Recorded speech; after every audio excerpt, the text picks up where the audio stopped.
Bom, boa tarde. Eu não tenho nem roupa para estar aqui, viu, gente? Nessa mesa, com 3 mulheres incríveis. Eu estou realmente muitíssimo emocionada e honrada de estar aqui mediando esse papo, que vai ser muito gostoso, eu espero, e muito produtivo.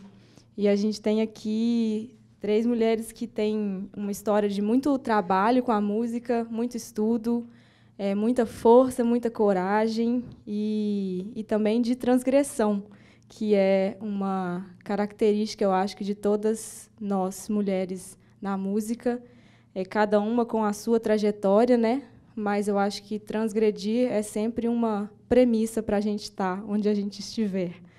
Então, realmente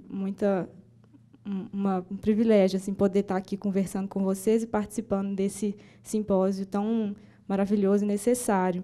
E, obviamente, não posso deixar de agradecer, né, a produção, especialmente a Beth Santos e a Renatinha Chamilé, e também a direção do BDMG Cultural, pela sensibilidade de construir isso, de perceber que isso está urgente e abrir esse espaço para a gente começar esse trabalho, né, que ainda tem muita coisa para ser feita. Bom, eu queria introduzir rapidamente, contando sobre uma coisa que aconteceu, que foi quando eu participei do BDMG instrumental, que, inclusive, tive a super alegria de ter, né, todo mundo teve a alegria de ter a Débora Gugel como uma das juradas da banca, né? Eu participei, e aí, não diferente de outros anos, como até a Camila falou ontem, da primeira vez que ela participou, que ela era a única mulher, não só, aliás, a única mulher tocando, né, como instrumentista, entre todos os 12 grupos. E aí, em 2021, né, ano passado, há um ano atrás, quando eu participei, também isso aconteceu. E isso foi depois de que a Camila já tinha participado, a Luísa já tinha participado, ou a Nara fez esse ano, na verdade. Mas, então, e que não foi diferente, inclusive, com a Daniela Renault, que há muitos anos atrás, eu não lembro o ano que foi que ela ganhou, mas que queria deixar também, né, uma gratidão a ela pelo caminho aberto, né, que foi a primeira mulher a ganhar o prêmio. Então, isso, né, obviamente, mexeu, como sempre mexe com a gente, né? Eu fiquei reflexiva, pensando, meu Deus, gente, já 2021, depois de tudo, ainda assim, né? E aí eu, num desabafo assim no Instagram, fiz uma postagem falando sobre isso, assim, compartilhando com as pessoas. E aí eu levantei umas perguntas, assim, quis tentar dialogar ali, usar aquela ferramenta, né, da rede social para conversar com as pessoas que eu sabia que estavam ali dispostas. E aí eu fiz direcionada para as instrumentistas e para as mulheres. E aí eu queria, para trazer como material assim para a nossa conversa hoje, eu queria compartilhar algumas rápidas respostas que eu tive nessa pergunta. E aí eu primeiro perguntei sobre o conhecimento do prêmio, se elas conheciam, se elas já participaram e tal. Perguntei o que elas tocavam, o que elas gostavam de ouvir. E aí eu tive uma média de 60 a 80 respostas, 60 a 80 mulheres respondendo. Assim. Algumas perguntas tiveram mais, outras menos. E aí, quando eu perguntava, né, sobre quais estilos elas gostam de ouvir, várias responderam sobre a música instrumental, sobre o choro, sobre o jazz. Então, a gente, né, elas gostam, as mulheres gostam de música instrumental, de música orquestral, contemporânea, experimental, enfim. E aí, não é? Então, não é por falta de gostar de ouvir, né? E aí eu perguntei, né, o que te atrai na música instrumental? O que te faz querer tocar, por exemplo? E aí coisas como a liberdade melódica, a subjetividade, a interação coletiva, a improvisação, a criação em tempo real, estar presente, os arranjos, linguagens mais simples, quando fica mais acessível, mas também falaram sobre complexidades, o desenvolvimento de intérprete, a rítmica, a improvisação, tenho a impressão que exige um pouco mais de mim e a sensação de liberdade é massa, uma das respostas. A sonoridade, a linguagem, a riqueza. Então, assim, a complexidade. Então, muitas respostas que falaram sobre o que se destacou foi muito sobre a liberdade, que se fala muito sobre, né, que elas falaram muito sobre a liberdade na música instrumental, e o improviso e etc. E aí depois eu perguntei o que te afasta, o que te afasta de tocar, o que faz você não entrar nesse universo ou ter medo. E aí viemos. Os homens são muito fominha na hora do improviso. O ambiente é muito competitivo, virtuose. A energia de competição, principalmente a vibe macho-alfa falando de mulher. Punhetagem sonora. O que mais me afasta é o virtuosismo. Sinto que existe um lugar intelectualizado, elitizado. A misoginia e competição. Busco me expressar com liberdade e acolhimento. Aí falaram muito sobre essa coisa de elitização, né, o repertório e lugares elitizados e racistas. Eu sou mulher preta, lésbica, interiorana, acho que ser eu incomoda os outros. Enfim, moro na Zona Norte, é longe de onde acontece os lugares onde acontece essa música. Então, até a acessibilidade geográfica também, né? Enfim, as pessoas são arrogantes e tratam a música popular como pior. Aí também já trazendo a coisa da música popular e a música erudita, né? São difíceis de permear. A gente tem que provar muito que é capaz de fazer que nem um cara. Enquanto eles podem ser bons, que está valendo, é como se a gente tivesse que provar o nosso valor o tempo todo. E, enfim, né, várias respostas. Em uma outra também, violência intelectual, que eu achei isso interessante de trazer, né? Então, assim, muitas respostas, essas são só algumas, mas muitas que falam muito sobre isso, assim, né? E aí eu faço um link do que foi falado muito ontem sobre essa coisa do toca igual homem, né? Que a Leia também com certeza tem muito a dizer e que a gente ouviu lá no documentário. Enfim, então eu queria propor e uma última coisa agora. Sobre o que as pessoas, o que elas sentem como soluções, assim, o que elas acham que pode ser bom de trazer. E elas falam muito sobre o ambiente feminino de acolhimento, sobre a possibilidade de experimentar, a possibilidade de estudar com acolhimento e escuta, de encontros entre mulheres, então a coisa de coletivos, de estudar juntas e tal. E aí eu queria começar, né, pedindo para que vocês, cada uma,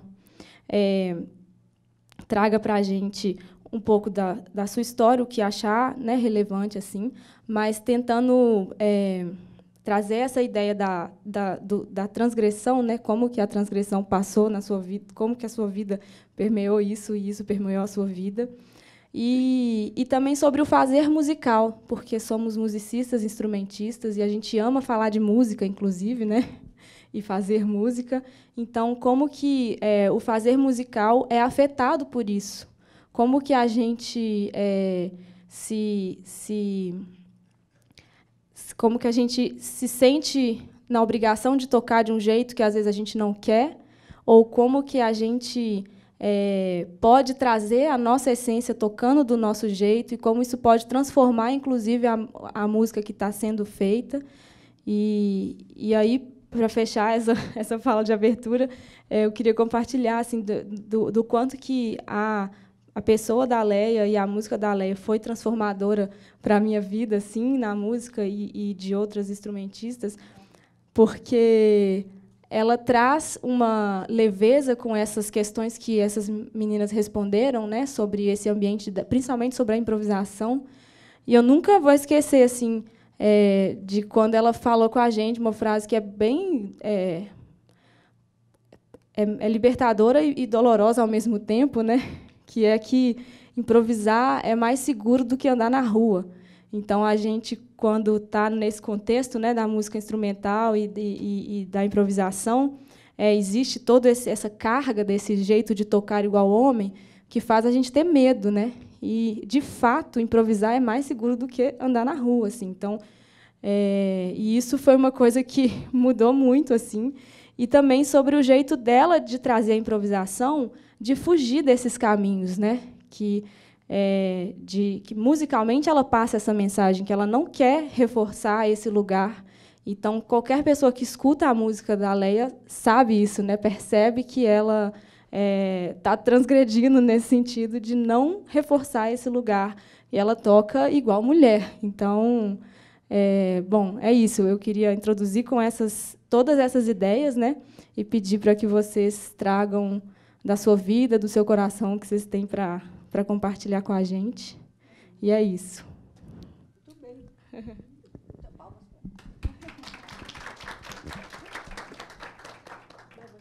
Vou eu? Tá.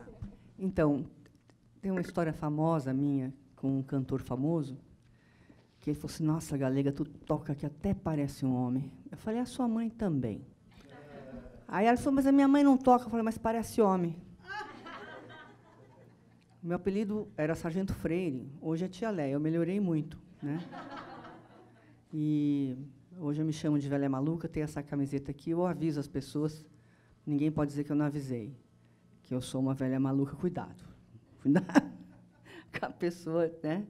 Então, essas coisas de tocar com as mulheres, a gente tinha um grupo que era o Cali, né, Liz? A Liz também fez parte do Cali.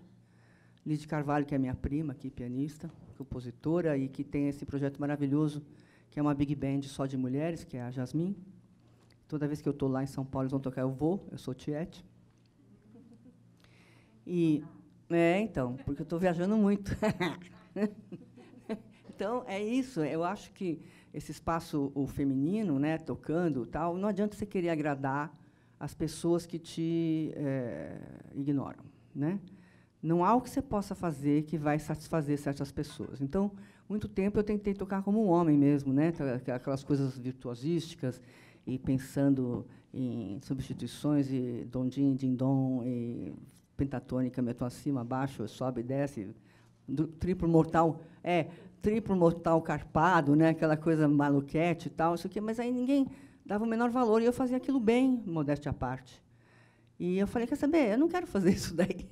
Já que é não, o não ensina a gente. Já que é não, eu só vou fazer o que eu quero. E como é que eu posso só fazer o que eu quero? Eu vou ser o chefe. Então, eu que mando. Eu vou lá na secretaria, eu vou lá na churrascaria, eu vou lá onde tiver que ir, no Sesc, eu que vou marcar o show. O show é meu. A grana está na minha mão, eu vou chamar as pessoas e vou tocar só o que eu quiser. Eu que mando nessa coisa aqui. Entendeu? Então, você chama as pessoas, e as pessoas te respeitam porque você é fonte de renda, né? E aí você só chama quem você quer. Você pode montar o seu time só de mulheres, só de homens, como você bem entender, para fazer a sua música do jeito que você quer. Você que manda. Então, a gente não tem que ficar esperando o aval, a permissão, a compreensão, o acolhimento, o carinho, né? Up yours, sabe? Você faz o seu, chama seus amigos que estão na mesma vibração que você, faz direito, claro, tem que fazer direito, e pronto. Sabe? Você dá aquele super bypass essa repressão, nessa coisa. Você tem que estar perto do poder. O Benjamin fala muito isso, né? Você tem que estar perto do poder. Onde está o poder? Onde está o dinheiro? Onde estão as gigs legais? Onde que estão os projetos que você pode fazer? Você vai fazer o PROAC, você vai fazer o edital, sei lá onde, você vai... Tem que fazer essas coisas, tem que correr atrás, tem que fazer tudo. Então, no caso, eu abri até a gravadora lá, né? Tenho mais de 50 títulos na Maritaca. Quem quiser, tem a Maritaca Arte BR na internet. Você pode ver um monte de coisa lá. Está meio parado o site, mas tem o YouTube da Maritaca Discos. Tem as coisas mais recentes que a gente tem feito lá. E aí a gente vai produzindo. A gente tem, acho que, só 2 projetos incentivados lá. O resto é tudo bancado pelas pessoas ou por mim. Então, eu me tornei uma mecenas. Tem essa gravadora, tem muito tempo eu fiquei dividindo com outras pessoas que eu admiro também essas empreitadas, né? Hoje em dia eu já só faço praticamente as coisas da Maritaca mesmo. Fizemos recentemente um projeto lá no Estúdio Macieiras com o Alexandre Andrés, cheio de mineiro, acho que estava quase todo mundo lá. E é isso, né? Você vai prosseguindo, fazendo as coisas que você quer fazer, sendo o seu próprio gestor, né? Então, você faz o projeto, você faz a divulgação, você participa da gravação, da mixagem, da prensagem, quando tinha CD, agora é streaming, né? Então, já que é streaming, vamos entender como é que funciona isso daí. Tudo, você tem que fazer tudo. E aí você faz o bypass. Então, be the boss.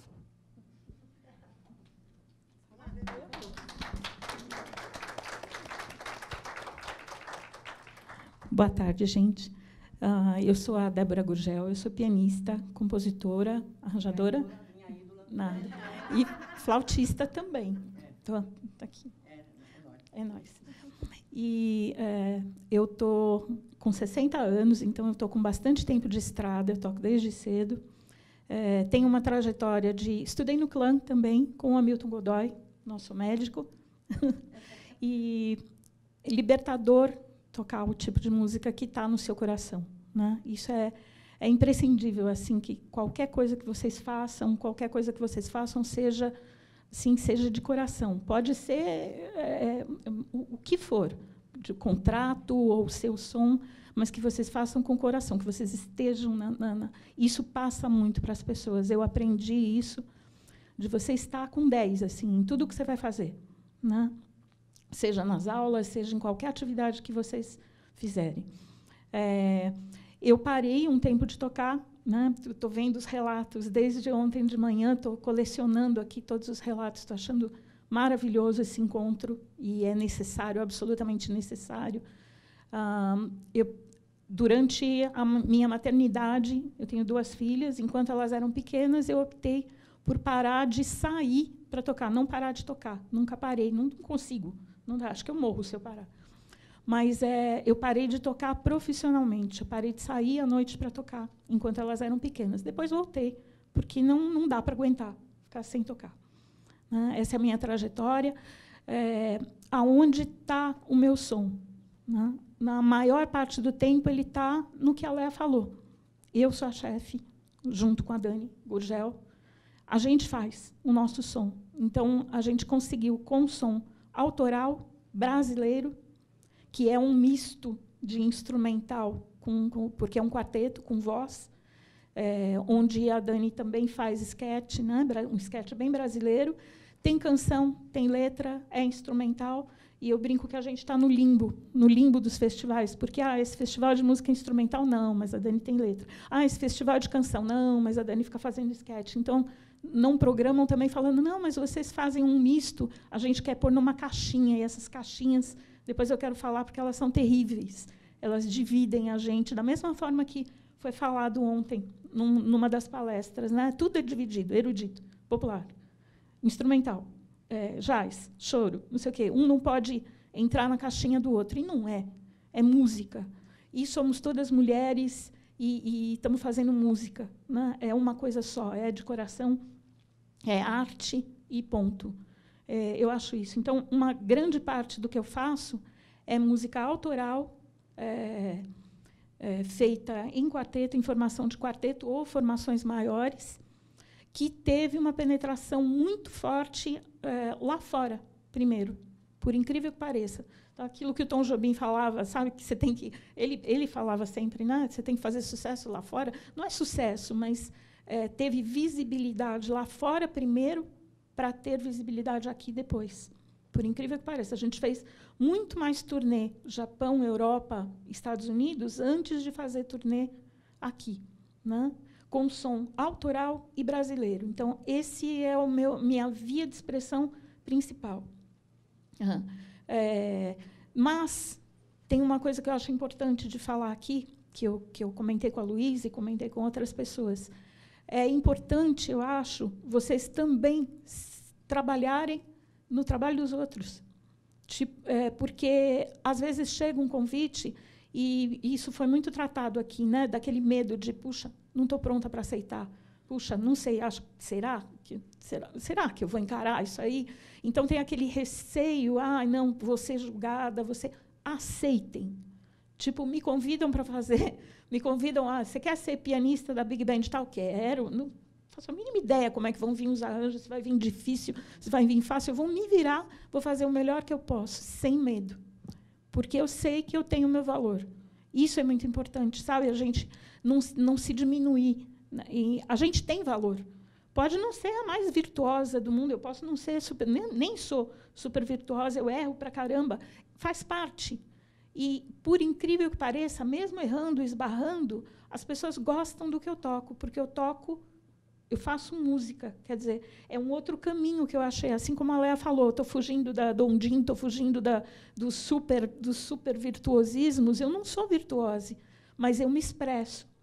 E as pessoas gostam, e um chama, aí vai no show de a gente precisa ser vista. E, muitas vezes, só com o trabalho da gente, a gente não consegue ser vista, né? Então, aceitem.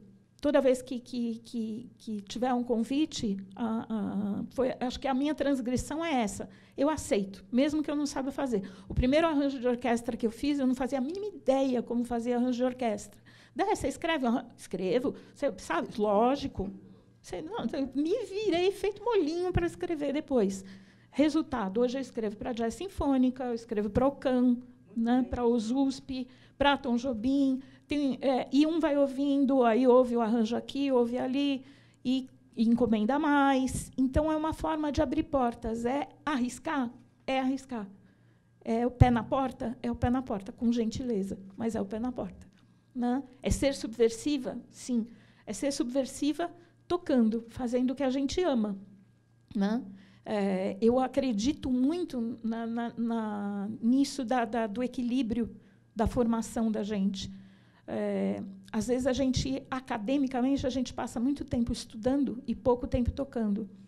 E eu não acho isso legal. Eu acho o equilíbrio muito bom, de você estudar. Lógico, a gente passa horas, às vezes eu brinco que eu fico 3, 4 horas para fazer uma introdução. Eu acho que é a mesma coisa, né? Todo mundo ouve e fala assim, como assim 3 ou 4 horas? 3 ou 4 horas é pouco até. Né? Então, só que é dividir o tempo e tocar. Na maior parte do que vocês conseguirem fazer, tocar. Né? Há um ambiente muito contrário de ficarem te olhando, principalmente quando você vai tocar e você é a única mulher na gig. Quantos e quantos anos aconteceu isso comigo? Né? Acho que, sei lá, desde que eu me entendo por gente, eu sempre fui a única mulher nas gigs. Ouvi impropérios, muitos. Só que é importante eu testemunhar uma coisa aqui. Mudou tanto a forma como isso se apresenta, como mudou a minha forma de ver. Então, a gente está num caminho, e a gente está num caminho muito bom de empurrar esse comportamento para fora. Né? Há muito tempo atrás, coisas que eu já ouvi. Nossa, eu estava de costas quando eu me virei, é uma mulher tocando piano. Nunca pude imaginar que era uma mulher. Pô, você tem pegada, você toca para caramba. Quantas e quantas vezes eu ouvi. Né? O Toca Feito Homem eu ouvi no palco, no microfone, no show.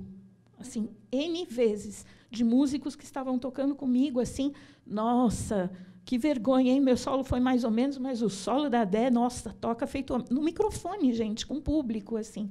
E todo mundo dá aquela risadinha meio amarga. Né? Então, eu ouvi N vezes esse tipo de coisa, o do tem pegada, né? Tem pegada um monte. Antes, é engraçado que, olha, a minha percepção, como mudou. Há muito tempo atrás, eu ouvia isso, e nessa sociedade que a gente vive, eu encarava isso assim, não, tadinho, ele está querendo elogiar. É um elogio torto. Eu sempre vi isso como um elogio machista, lógico. Não tem jeito de ver como outra maneira, mas eu sempre vi e falei, não, tá, obrigada. Né? Agradeci até, encarando assim, é um elogio torto, mas é um elogio. Ele não sabe como fazer, tadinho, está me elogiando. Né? Hoje em dia, eu sou mais parecida com a Léa. Acho que a idade dá esse poder para a gente, eu não sei. Alvará dos 60. Né? De alguém chega para mim e fala, você toca feito homem? Eu falo assim, não, eu toco feito eu. E fico quieta e olhando, assim, brava mesmo. E eu não sou brava, nunca fui brava. Os últimos tempos, esse tipo de coisa tem me deixado responder dessa maneira. né? Então, eu sou um pouco mais incisiva. O outro tipo de assédio, que foi muito tratado aqui, né? O assédio por ser mulher. Ao longo da minha carreira, eu era jovem e tal, é lógico que isso, com o tempo, foi diluindo, mas eu sempre ouvi, mas ouvi sempre de leve, né? Nossa, você é muito bonita para tocar piano, assim, coitadinha de você, mas você vai estragar os seus músculos carregando o piano, carregando o teclado. Sabe aquelas coisas assim? Tem uma mensagem subliminar ali, né? A única vez que foi direta, eu vou contar, aí eu não aguentei, eu já estava um pouco mais velha, e eu vou contar aqui para vocês. É assim, nossa, você toca tão bem que tem algo crescendo aqui. Dessa maneira. Aí eu virei, olhei assim e falei assim, não é maior do que as minhas frases no improviso, elas são muito maiores. E, quer dizer, a pessoa me olhou assim, era músico, né? Que falou assim. E, assim, você vai descobrindo como se portar. Quer dizer, eu fui descobrindo. É lógico que eu nunca sofri algo sério. Mas esse tipo de comportamento você vai aprendendo a pé na porta também, né? Seja gentil, ou seja a cara feia, ou seja respondendo mesmo, como a Léa respondeu, né? É a sua mãe. Né? Então, a gente tem que ser um pouco mais incisiva. Só que eu noto um tipo de mudança de comportamento, tanto minha, por exemplo, antes eu era mais condescendente, achando, não, é um elogio torto. Hoje eu não sou condescendente. Hoje eu entendo perfeitamente que não é mais época de se falar esse tipo de coisa. Né? E, ao mesmo tempo, as pessoas estão, aos poucos, entendendo mais. Então, esse tipo de coisa tem acontecido cada vez menos. Né?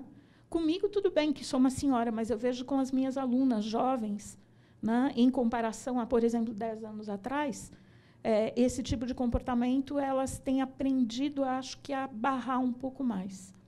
Outra coisa que é esse negócio do como ser transgressora, né? Dos coletivos femininos. Eu acho que eles são o que a gente tem que fazer exatamente para as pessoas que estão chegando no mercado se sentirem acolhidas. Né? O mundo ideal, gente, o mundo ideal, esse simpósio não existiria. Né? Assim como não existiria nenhuma discussão de festival ter mais presença masculina e não ter nenhuma presença feminina e tal. Esse é o mundo ideal. O mundo ideal somos entes de luz fazendo música, e ponto. Né? O invólucro tanto faz como tanto fez. Não é o mundo ideal. Agora, se a gente não se mexer, não vai chegar nesse mundo ideal, nunca. Né? Convenhamos. Então, esses movimentos todos, eu acho que são muito válidos e necessários. É a história do pêndulo. Né? Tá muito para cá, o que você tem que fazer? Jogar tudo para lá. Quer dizer, nós sermos as chefes, coletivos femininos, reclamar, bolar um documento, né? Alguma coisa tem que sair desse simpósio. Tem que ser alguma coisa concreta, como na outra palestra de ontem a pessoa falou, tem que ter meta. Né? Posso dar uma interrompidinha assim? Por favor. A gente devia fazer um festival de música chamado Festival de Música. Só com mulheres, mas não tem o termo de mulher em nenhum lugar. A gente pode chamar 2 técnicos de som e falar, chamamos, tem homem aí. Entendeu? Meu sonho é fazer um festival de música, que tenha uma presença 90% feminina, só para provocar mesmo, sabe? Ou 95%, ou 98%, como é sempre. Mas, enfim, entendeu? Aí a gente chama os simpáticos, tipo o Arismar, que ele tem passe livre, né? Isso. E o Lucas Teles, pronto. Resolvido. Mas a banda dele só mulher, só a Luísa, a Natália, tal, não é? O que você acha? Mas sem mencionar que é feminino, porque, bicho, somos só seres humanos. A gente não é um departamento, entendeu? A gente se fosse um festival de música decente, teria metade. Não é? Então, a gente faz um festival de música só com mulher. E chama 2 homens. Fala assim, não, mas chamamos, olha lá. É isso aí. Quando é na pele, aí dói mais. Mas essa história a gente tem que radicalizar para o outro lado, para, com o tempo, ir fazendo assim e equilibrar. Né? Então, é isso que eu penso. Eu acho que os coletivos eles são acolhedores. Né?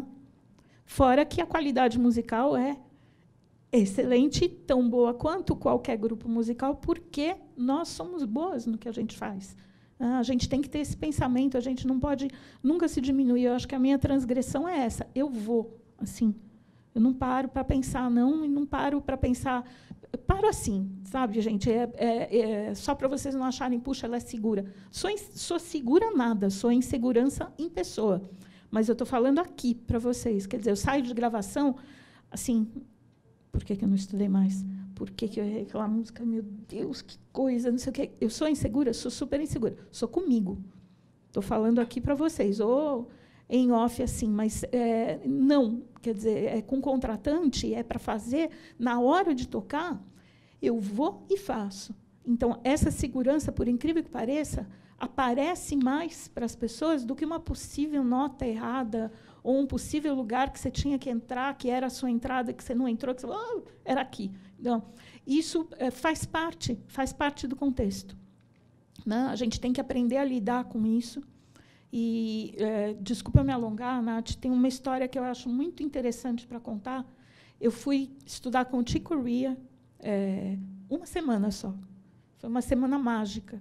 Mas Chick Corea, eu acho que todo mundo conhece, né? Um pianista que é uma lenda e tal, que infelizmente já foi, né? Mas a gente tinha o dia inteiro de atividade, a gente tocava com eles, e duas coisas foram muito fortes que aconteceram lá. A primeira é que ele estava tocando, estava improvisando, estava o Antônio Sanches na bateria, o Patitucci no baixo, e ele estava tocando o Matrix. E ele entrou no solo dele, de repente ele olhou assim para cima, olhou para o Antônio Sanches fez plim, ele e continuou a tocar. Os 25 alunos, eu era a única mulher, não preciso nem falar, né?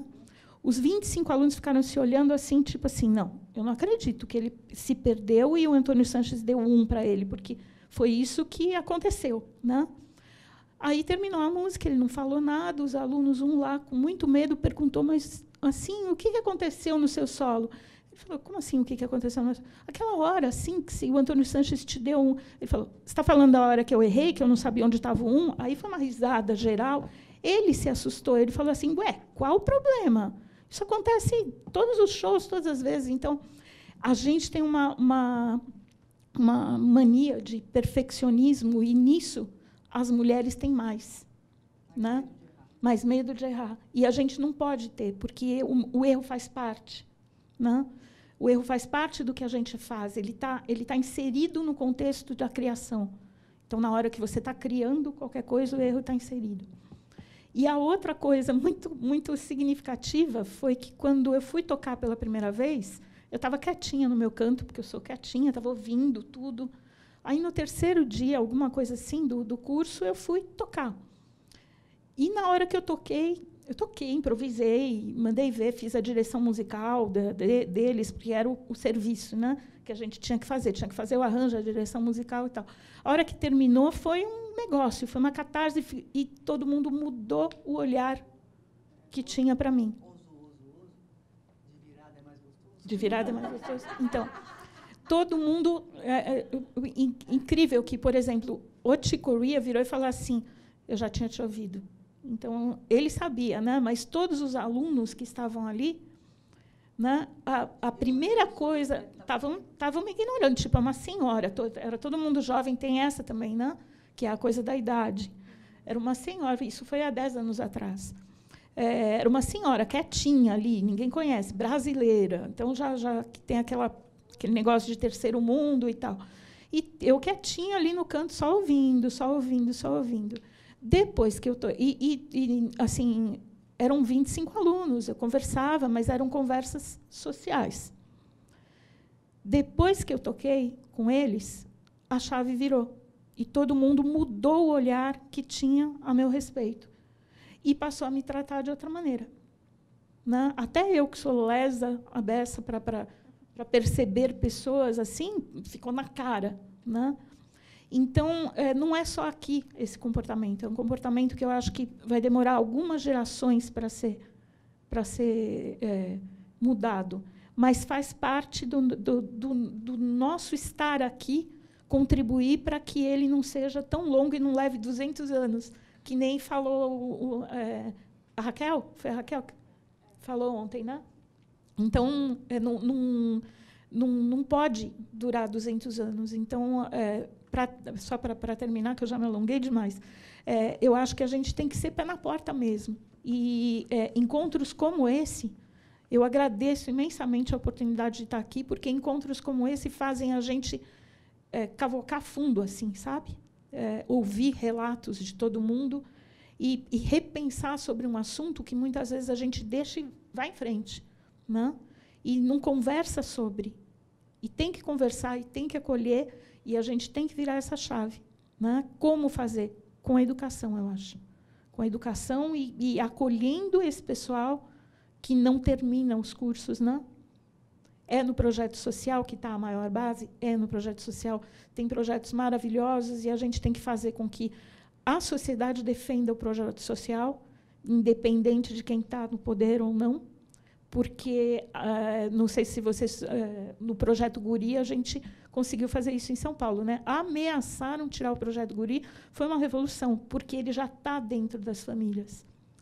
Então, isso tem que ser reverberado, quer dizer, a música sensibiliza as pessoas, a gente já sabe disso, não é novidade para ninguém, e a gente tem que fazer com que um maior número de pessoas se sensibilize, porque aí a gente consegue reverter toda essa situação em um tempo um pouco menor que 200 anos. Né? Então, obrigada.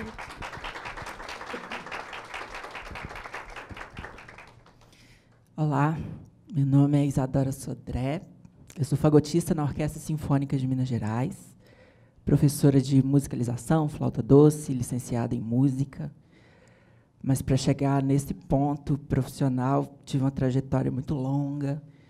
Aí eu queria pedir licença para falar um pouquinho sobre essa trajetória. Me atendo a 2 aspectos: o aspecto da minha vida musical e o aspecto de gênero. Eu sou uma mulher transgênero. Então, eu acho que eu não consigo mais desassociar a minha vida musical do sujeito que eu sou no mundo. Acho que não tem como separar as coisas, porque uma coisa vive influindo na outra. Bom, pensei em como contribuir com essa mesa, e eu estou assim, apaixonada por vocês. E aí eu pensei que poderia ser através da minha história, assim, e aí vocês podem participar falando o que vocês quiserem também. Nasci em Vespasiano, e aí a forma como a gente se organiza nesse mundo, o médico olha assim entre as suas pernas e fala assim, tem um pipi, é um menino. Tem uma pepequinha, uma menina. Né? É assim que a gente se organiza. Disseram que eu era um menino, mas aí não rolou. Na minha infância, eu era apaixonada por música, eu ouvia e viajava assim, na batata. Mas, no processo que deveria ser positivo, de alguma forma, que é a educação, que pode nos transformar profundamente, eu percebi que o ambiente que deveria ser educacional, na verdade, só tinha pressão, pressão, pressão, e muito pouco de educação. Então, no primeiro contato com a escola, ali na primeira infância mesmo, tinha muito bullying, porque eu era uma menina, sempre fui uma menina, mas não queriam entender isso. Então, eu fugia para a biblioteca, porque era o lugar que eu podia ficar segura. E eu descobri que eu era boa nisso, em ler, em viajar profundamente. Então, o contato com o subjetivo que a arte proporciona, eu tive desde muito cedo. E aí eu me apeguei a isso assim, muito. E eu acho que isso se tornou, ao longo do tempo, a minha vantagem e a minha ferramenta de transgressão. Adolescência, o bullying só aumentava. Eu lembro que a gente precisa de referências, né, de representatividade para todo lado. Se a gente não tem representatividade em um determinado espaço da sociedade, é um pouco mais difícil da gente se enxergar ali naquele lugar. Eu lembro que eu só conhecia uma outra mulher trans, que morava na minha rua. E, quando ela passava na rua, tinha um grupinho de meninos assim, que jogava pedra nela. Jogavam pedra nela. E caçoavam, etc. E eu lembro que eu tinha medo dela, porque eu me via nela. E eu me via da maneira que, se eu fosse ela, eu também receberia o mesmo, pedrada. E aí eu criei uma obsessão, e eu não posso ser eu nesse momento, porque eu não vou ter a dignidade. E eu vou morrer, vão tacar pedra em mim, alguma coisa assim. Então, eu falei assim para mim, na época da pré-adolescência: estude muito, obsessivamente. Eu tive até sorte de não adoecer nesse processo, porque quando você entra numa obsessão por motivos ruins, o adoecimento pode vir facilmente, né? Eu fui muito protegida, de alguma forma, e muito observadora também. Adolescência. Sempre gostei de música, só que eu comecei a escrever poesia. Até então, nunca estudei música, nunca toquei um instrumento. Aí eu escrevia, eu era muito malucas. Olhava uma planta e falava: meu Deus, que coisa maravilhosa, eu vou escrever uma poesia para a planta. Aí eu escrevi uma poesia para o caule, uma para a raiz, uma para a flor e uma para a seiva bruta, que é o que passa ali dentro da planta. Aí eu falava que era um CD, meu primeiro CD. Só que eu não sabia fazer música. Então eu ficava frustrada. Daí eu guardei. Eu falei: um dia você vai saber fazer música e pode tornar isso música de fato. Aí eu fazia outras 15 poesias para uma outra coisa. E chamava de CD. Por exemplo, tem uma planta, quando você encosta na minha mão, quando você encosta nessa planta, ela faz assim. Chamam de Maria Fecha a Porta, Dormideira. Aí eu escrevi um disco que chamava Dormideira, que falava sobre mim. Não podiam chegar perto de mim, que eu fazia assim. Então, esse contato com a arte, querer expressar através da poesia, era tudo muito intenso. Eu acreditava muito nisso. Ainda acredito. Fiz 17 anos. Não via possibilidade de trabalhar com isso que eu fazia. Eu nasci numa periferia lá de Vespasiano, chamada Morro Alto, e minha família era muito humilde, não tinha condição de pagar cursos para música ou para literatura, enfim. Aí eu fiz concurso público para trabalhar no governo, fazendo identidade, e eu passei com 17 anos. Tomei posse com 18, e, através de um processo seletivo chamado ProUni, eu consegui entrar na faculdade de letras. E eu falei: eu escrevo poesia, vou para letras, né? Lá é meu lugar. Detestei. Porque eu parei de escrever. Eu comecei a analisar tudo e não escrevia mais. Daí fiquei um pouco triste. E no segundo semestre do ProUni, a minha segunda opção era música e a terceira era biologia. Um rapazinho, eu nunca vou esquecer o nome dele, Wesley Aquino, ele não levou os documentos, porque ele ganhou música, a bolsa de música. E como ele perdeu porque ele não levou os documentos, passou para mim. Aí eu falei: é minha chance de fazer música, é meu sonho. Mas espera aí, eu não sei nada de música. Como que eu vou entrar no ensino superior sem saber nada de música? Aí eu usei essa perspectiva. Você está insegura? Sim. Sempre vai ser assim, querida. A vida é essa. Vá mesmo assim. Lá você vai descobrir o que fazer. Confie que você consegue observar um ambiente e descobrir como se comunicar. Você vai achar seu lugar. Fui, morrendo de medo, e foi terrível. Todos sabiam tudo, e eu não sabia nada. Aí, quando perguntavam: fala sua história. Eu toco violino desde o ventre da minha mãe. E aí eu falava: poxa, eu faço umas poesias, mas de música. Um dia vai ser música. Aí eu chamei um professor, porque era tudo muito difícil. Ler partitura, tocar um instrumento, ouvir música, tirar de ouvido, essas coisas. Era um outro universo, era um código. Eu achava muito difícil, uma coisa de outro mundo. Aí eu chamei um professor e falei, cara, isso não é para mim, não. Vou desistir, vou procurar fazer outra coisa. Ele falou, não, continua. A gente vai criar uns cursos de nivelamento à tarde, aí você vem depois do trabalho e já fica para a faculdade. Eu falei, ok. Né, a chance que eu tenho, eu não sei se eu vou ter outra, agarrei.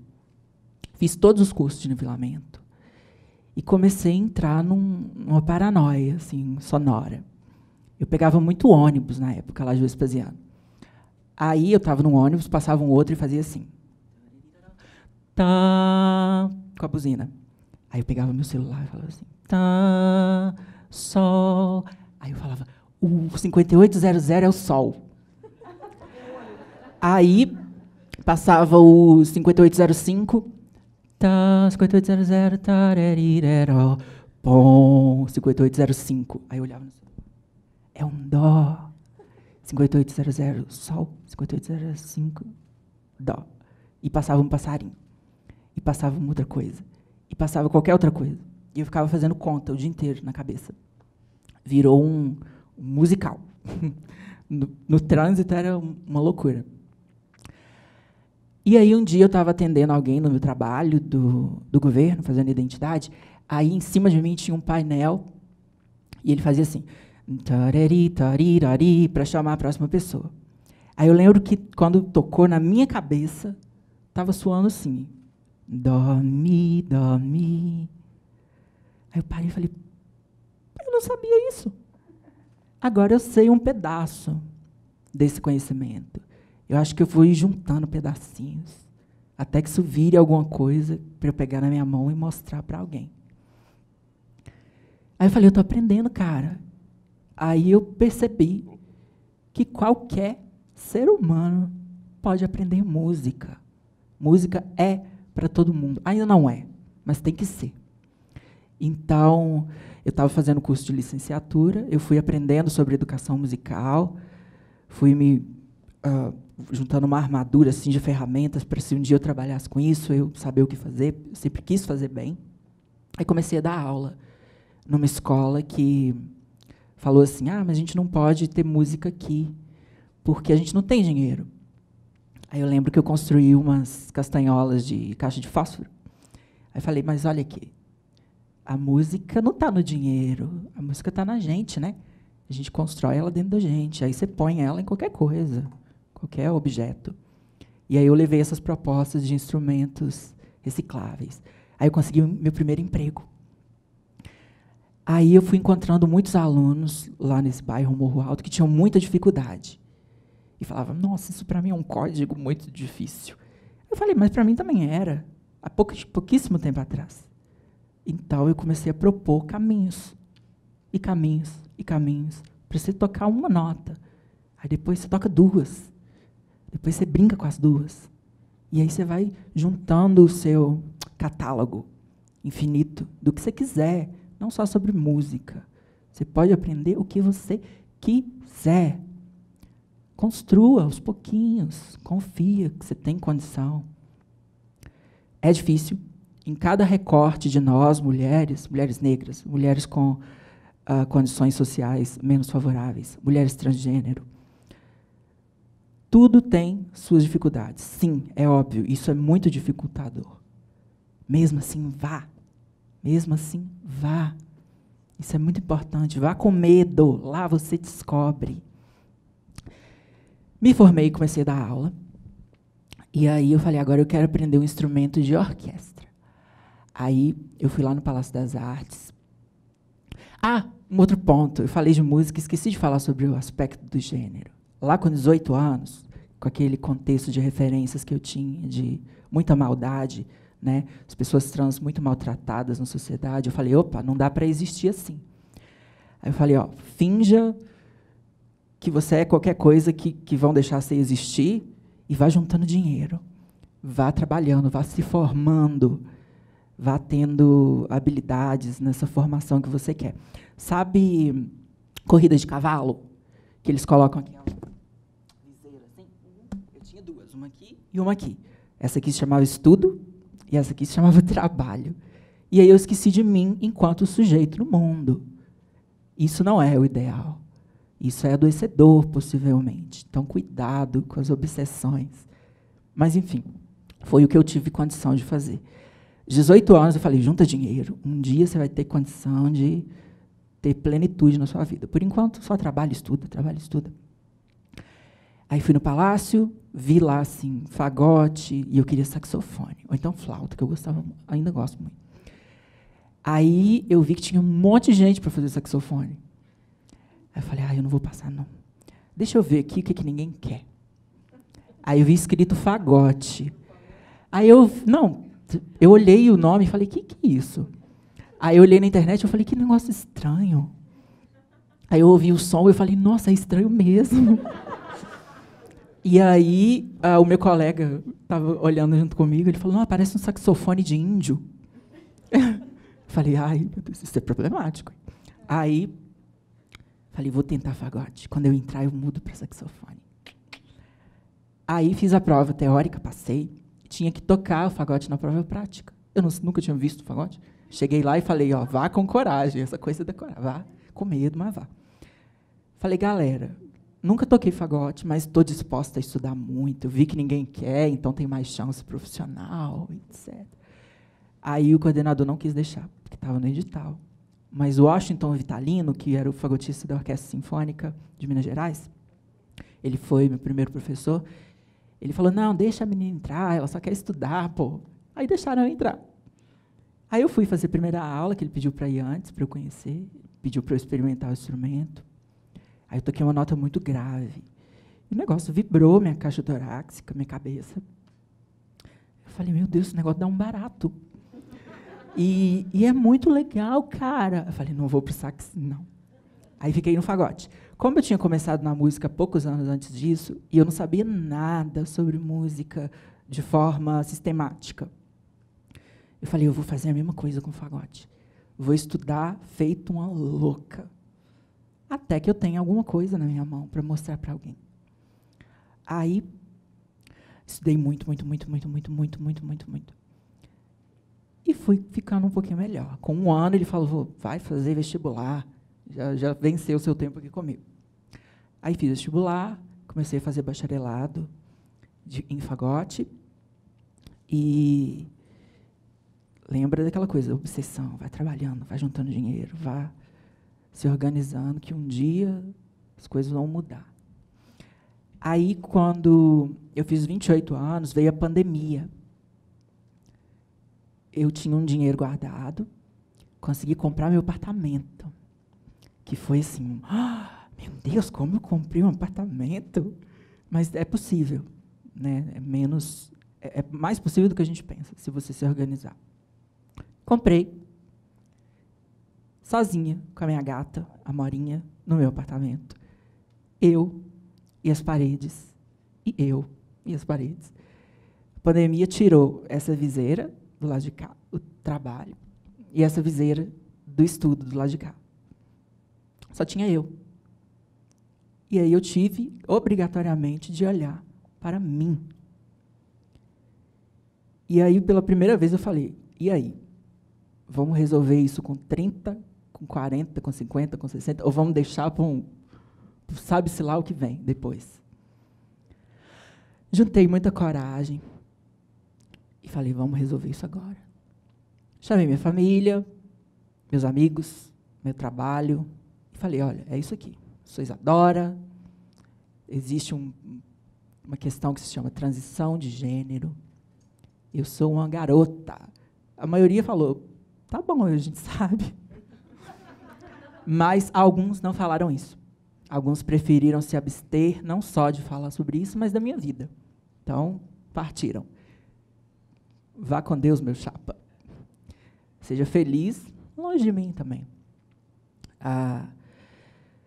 E aí vem o lado da transgressão, que eu vou falar daqui a pouquinho para deixar vocês falarem mais também.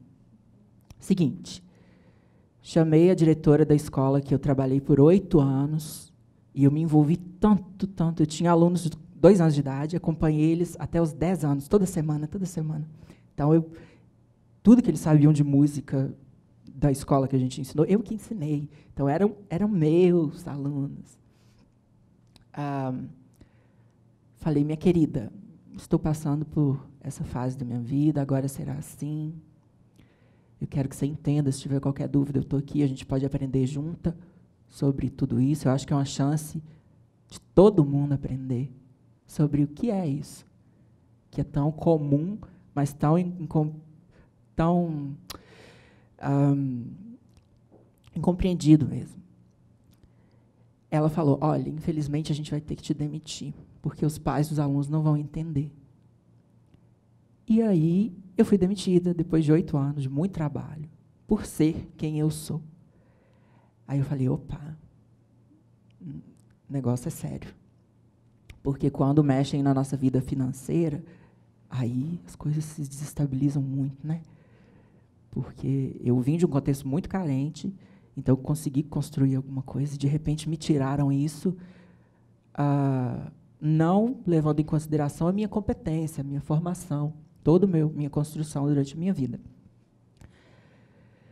No mesmo mês que eu fui demitida, entrei para um processo de entristecimento muito grande, a Orquestra Sinfônica de Minas Gerais abriu um concurso para fagote, para outros instrumentos também. Eu falei, ó, não tem nada a perder. Vamos fazer mesmo com medo. Fiz a prova, nessa hora vem gente de tudo quanto é lado, né? Você não vê fagotista aqui, não, mas abre uma prova, você vai aparecer fagotista de todo lado. Belém do Pará, Vitória, tinha uma menina do Chile. E aí eu falei, opa, e a galera mais experiente que eu falei, não é para mim não, mas eu vou fazer. Cheguei lá, toquei, fui embora, tranquila, falei, fiz minha prova com honestidade, joguei limpo, é isso aí. No outro dia, uma amiga me mandou a publicação dos resultados. Sabe quando você olha assim de trás para frente, com medo? Passei em primeiro lugar na Orquestra Sinfônica de Minas Gerais. Agora pretendo tocar lá e contribuir com a orquestra da melhor forma possível para o resto da minha vida, criar projetos, levar a orquestra para a periferia e 1 milhão de outras coisas para mudar tudo. Criar espaços femininos dentro da orquestra. Beleza, fiquei mais feliz. Falei, passei, perdi lá, mas me encontrei aqui. Aí chamei o maestro, falei, vou falar com ele de uma vez. Se tiver que mandar embora, já me mande logo, eu já recomeço minha vida. Falei, posso falar? É o Silvio Viegas, que foi assim, incrível. Falei, maestro, seguinte, é isso aqui, isso aqui, isso aqui, e aí? Ele falou assim, querida Isadora, eu quero que você seja uma mulher feliz, porque se você for uma mulher feliz, você vai ser uma musicista melhor. Então, você vai ser recebida com sorrisos, qualquer problema, fala com a gente. E aí eu falei, existem lugares que te proporcionam dignidade, que deveria ser o mínimo. Mínimo. Então, estou lá na orquestra. Mas o que eu queria falar, sistematizando tudo isso, e chegando no ponto da transgressão, para finalizar, é o seguinte. Tem uma psicanalista brasileira chamada Letícia Lans, anotem aí Letícia Lans, porque ela é incrível. E ela fala sobre... Ela introduziu no Brasil estudos sobre transgeneridade. No primeiro livro dela, chamado Corpo da Roupa. Ela é fenomenal. Seguinte, quando se fala em transgeneridade, as pessoas pensam assim, transformou-se, translucidou-se, transcendeu, é uma borboleta louca que saiu do casulo, ou qualquer coisa do tipo. Eu adoro essa ideia, na poesia, na TV, romantizar é muito bom. Mas não é do que se trata a essência da transgeneridade na vida real. Transgeneridade tem a ver com transgressão. Transgressão de normas sociais de gênero. E quando você transgride uma norma social de gênero, você não recebe uma flor de presente. Você recebe uma demissão. Você recebe uma punição. De diversas formas. A primeira forma de punir quem transgride na nossa sociedade é falando assim, está com demônio, é pecado, o diabo está no corpo. E hoje em dia nem tanto, porque o diabo não tem mais o mesmo prestígio, né, que ele tinha. Mas ainda tem muito. A segunda forma de punir quem transgride uma norma social de gênero é patologizar essa pessoa, O sujeito está doente, tem algum transtorno psicológico. Até pouquíssimo tempo atrás, a transgeneridade estava no CID, o Código Internacional de Doenças. Então, os estudiosos nessa área mostraram, gente, olha aqui, a gente tem pesquisas sérias, não é assim que funciona a mente humana. Não tem nada de doente em ser uma pessoa transgênero. Isso faz parte da nossa humanidade. Mas patologizam a gente, em diversos lugares ainda. Eu já fiz terapia com psicanalistas que iam para uma vertente patologizadora.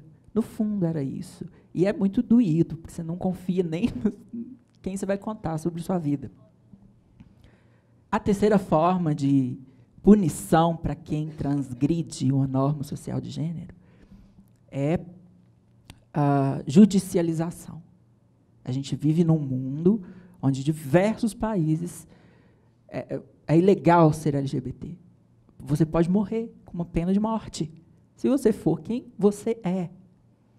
Então, vejam, o mundo que a gente vive ainda está em chamas. Tem muito a ser feito. E muito a ser feito em nós, enquanto mulheres, a nossa mulheridade, quando ela é atribuída a gente ali desde o nascimento ou não, ela vem cheia de papéis que já definiram muito antes da gente chegar aqui. Cabe a gente falar, opa, esse papel aqui eu não quero outro. Quero aquele lá, ó. Ou eu quero esse também. Mas você precisa... O parimento biológico acontece, mas tem uma outra questão, que é quando a gente se pare nesse mundo enquanto um sujeito. Esse que é o negócio. Você se encontrar em diversas coisas, que a gente não é uma coisa só. Então, quem transgride uma norma social de gênero, e isso não só sobre transgeneridade, a nossa mulheridade é transgressora, porque esse é um mundo feito por homens, dominado por homens. Se você fala, opa, não, vou fazer o que eu quiser, você é transgressora. E você corre sérios riscos de ser punida. Então, observa, analisa, vá, faça o que você quiser, seja inteligente. É porque, assim, o homem ele é inteligente, é bobo, é um gênio, é estúpido, é desastrado, é bem articulado.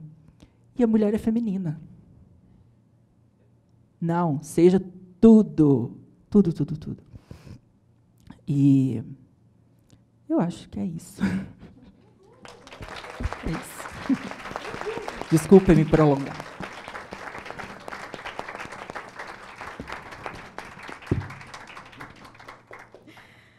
Obrigada, Isadora.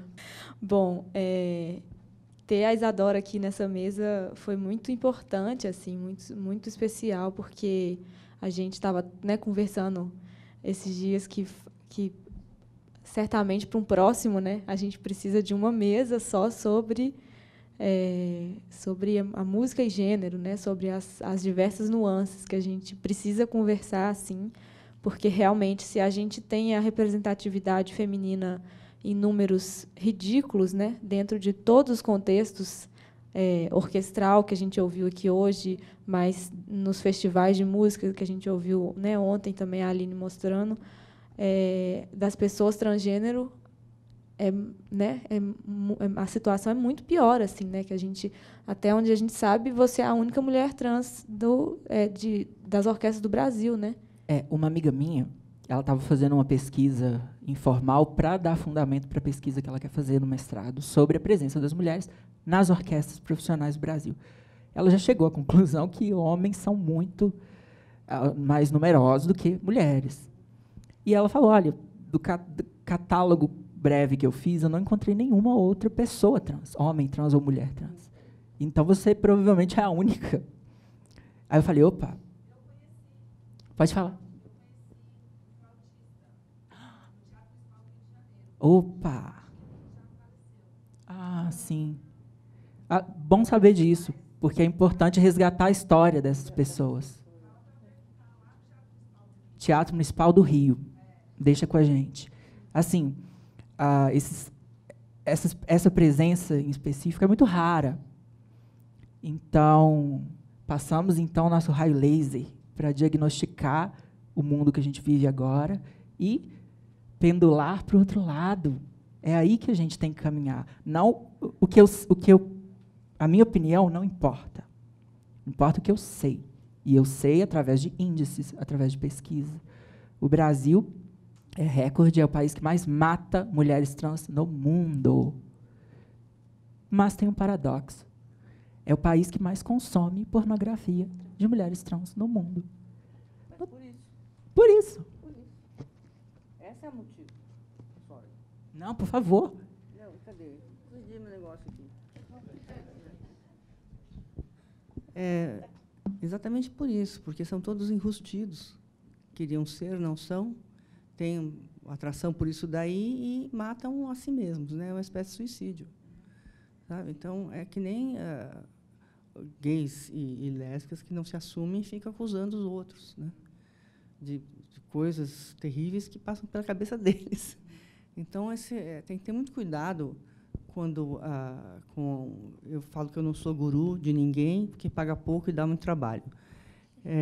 Esse lance de gente guru que fica aí gritando nas igrejas e fica gritando em qualquer lugar, sabe, assim, impondo ordens e querendo ser muito cheio de razão. Haja visto João de Deus, né? Que eu sou Deus, até no nome o cara pôs isso.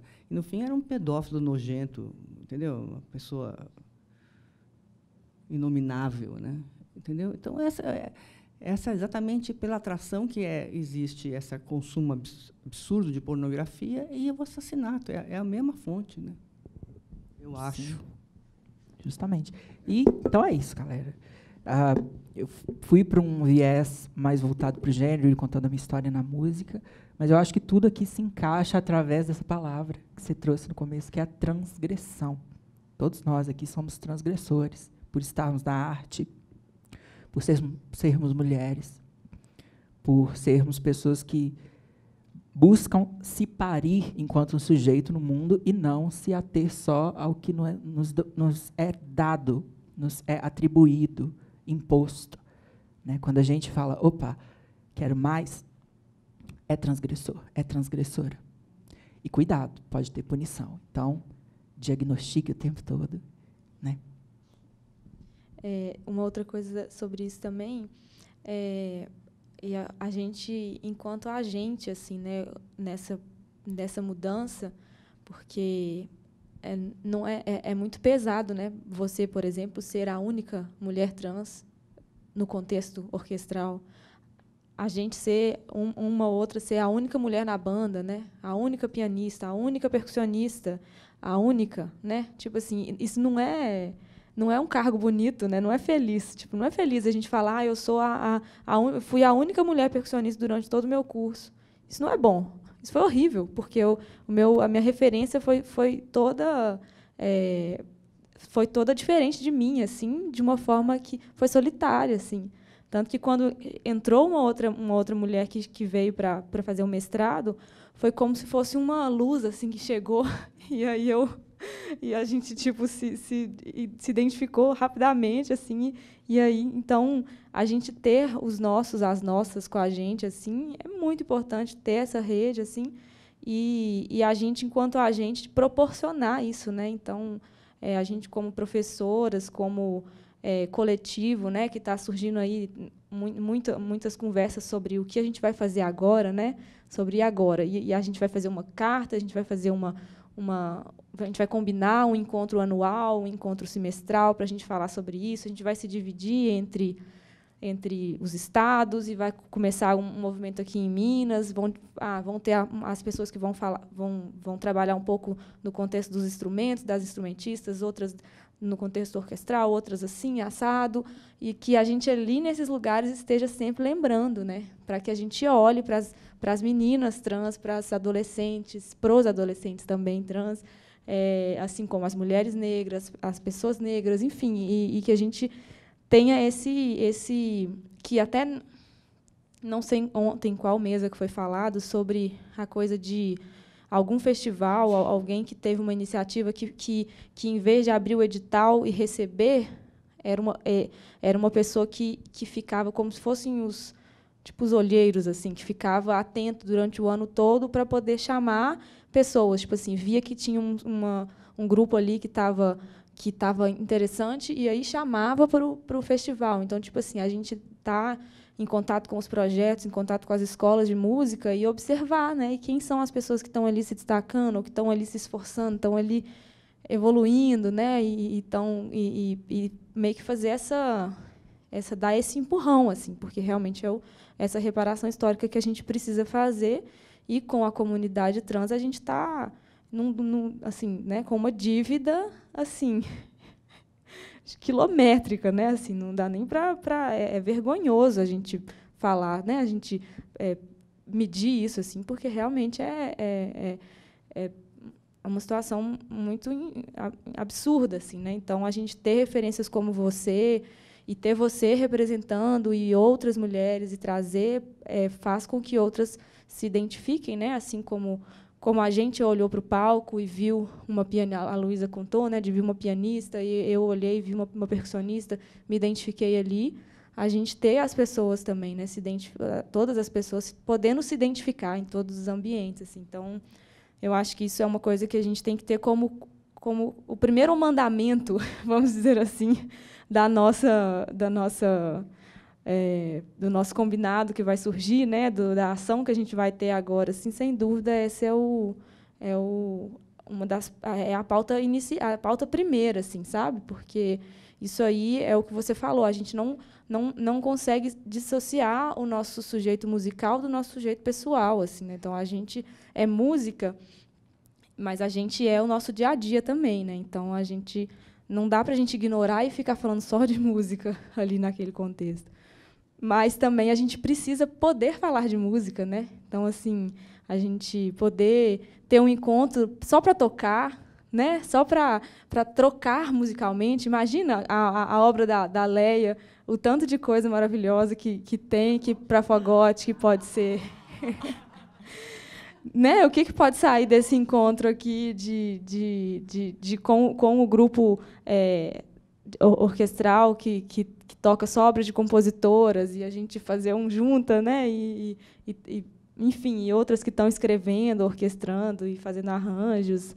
A Débora também, né, tem trabalho com orquestras e big bands. Então, assim, a gente merece, né, poder falar de música também, mas a gente não tem como a gente esquecer, né, e a gente deixar de falar de tudo isso, porque isso não abandona a gente, assim. Então, eu acho que fica como uma primeira preocupação mesmo, assim, né? E um primeiro comprometimento nosso, assim, para o que quer que for acontecer agora, assim. A gente tem mais ou menos pouco tempo, assim. Eu queria saber que vocês tinham falado sobre a coisa dessas barreiras da música, dos rótulos, das caixinhas, né?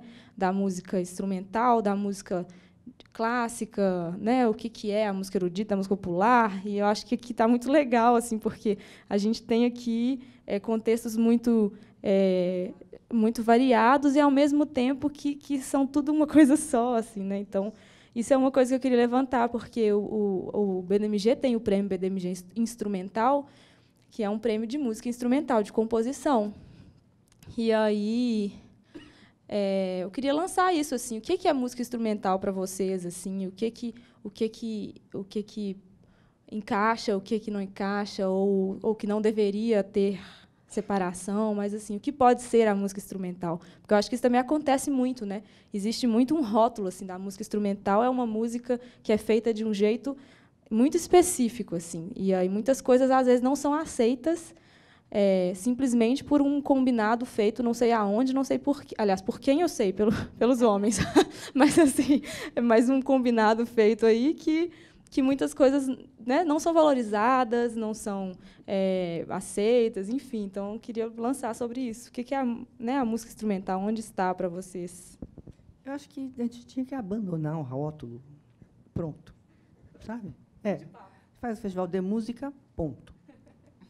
E aí você vai ter você escolhe ter um grupo curador, o mais variado possível, que represente tudo quanto é coisa que tem por aí, e pronto, entendeu? Para, sabe, assim, esse negócio ficar querendo guardar a meia branca separada da meia verde, sabe? Então, entendeu? Menos, né? Então, esse lance de ficar separando tudo assim, nos seus mínimos detalhes, para ter aquela coisa acadêmica, onde você está dissecando, né, aquilo ali, faz uma lição de música, pronto.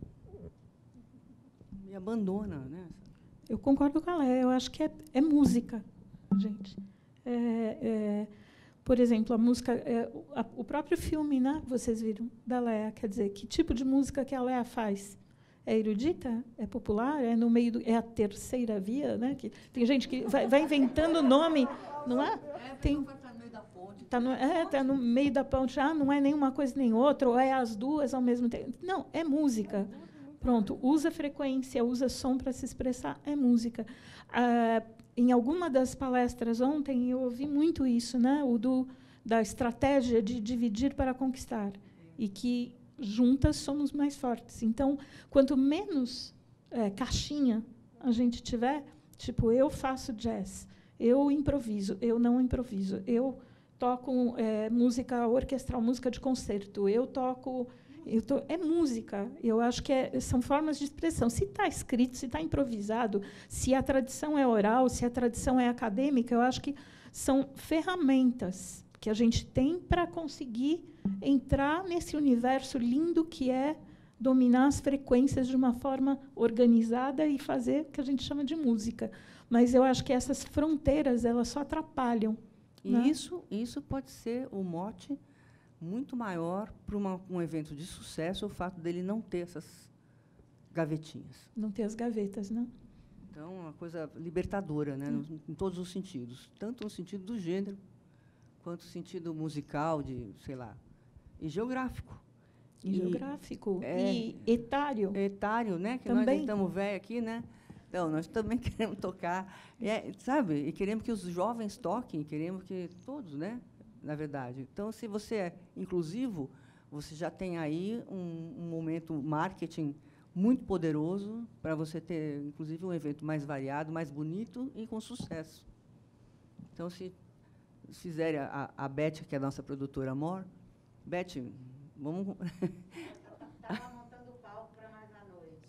Então, a Beth foi pegar esse povo que produz tão bacana, entendeu? E fazer esse projeto, escrever isso daí, e mandar para, sei lá, entendeu?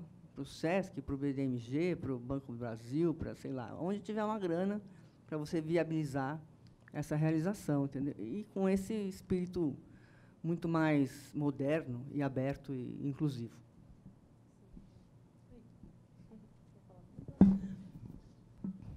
Falaram tudo. Mas, assim, lembrando que música instrumental não é só o instrumento. Né? A voz também é um instrumento. Música eletroacústica também é um instrumento. Computador pode ser um instrumento. Aí as pessoas falam, música eletrônica não tem alma, porque o computador quem fez? Se não tem alma, é porque você não colocou alma lá. Coloca alma, então. Você é o ser humano que usa essa ferramenta. Regência entraria, de alguma maneira, no BDMG? Instrumental? Comum. Por que não? Então, vale tudo. Eu acho que cabe né, as pessoas interessadas em participar, né, a criar, porque eu aqui, do meu ponto de vista, eu tenho uma visão limitada, né, sempre, né, cada um do seu quadradinho ali vai ter uma visão um pouco mais ampla, um pouco mais limitada, mas se você abre um edital com um texto que diz que a gente quer mais incluir, cabe às pessoas que estão fazendo coisas diferentes aparecerem com as coisas diferentes. Né? Sim, muito, muito importante. E eu pensei em mim, que eu já li um edital desses, e falei assim, será que o que eu faço se inclui nisso? E aí eu não achava um local onde eu podia perguntar para alguém. Então, que tenha nesse edital qualquer dúvida sobre as possibilidades, escreva para a gente. Né?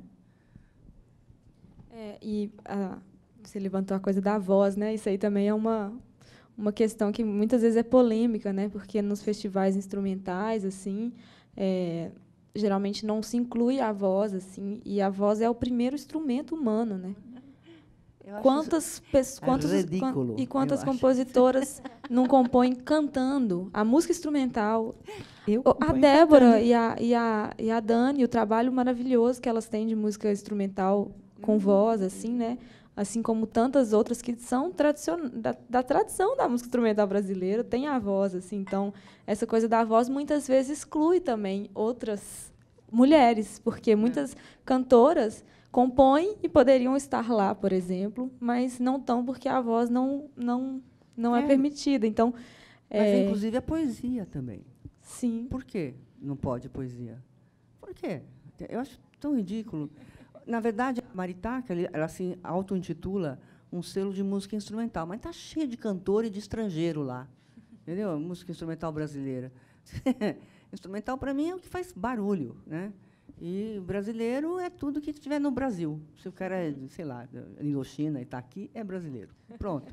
Então, sabe, quando você fica... Toda a separação, toda a gaveta é feita para excluir, não é para guardar. É para dizer o que não vai entrar ali. Não é para dizer o que vai ficar lá, porque está muito óbvio, né? É sempre a mesma coisa. Então, abolir as gavetinhas e fazer uma coisa inclusiva mesmo, não só pessoalmente, como artisticamente. Por que não pode fazer um quadro no meio de um concerto? Já, né? Claro que pode. Então, uma performance que tenha um artista plástico, ou uma bailarina, ou sei o quê, por que não pode? Eu acho fundamental. Tem vários trabalhos de músicos. O Benjamin mesmo tem um trabalho com uma bailarina, Benjamin Taubek, para quem não conhece. Né? Tem a Thalita de Souza, a gente fez a Quartinas, tem peças que a Thalita de Souza pinta. E a gente fica lá tocando e ela fica pintando, entendeu? Então, por que não? Por que não pode, né? É isso. Todos os nãos a gente já tem, né? A gente sempre teve, assim. Então, a gente começar a radicalizar um pouco. Já falamos bastante. Obrigada a todo mundo pela contribuição e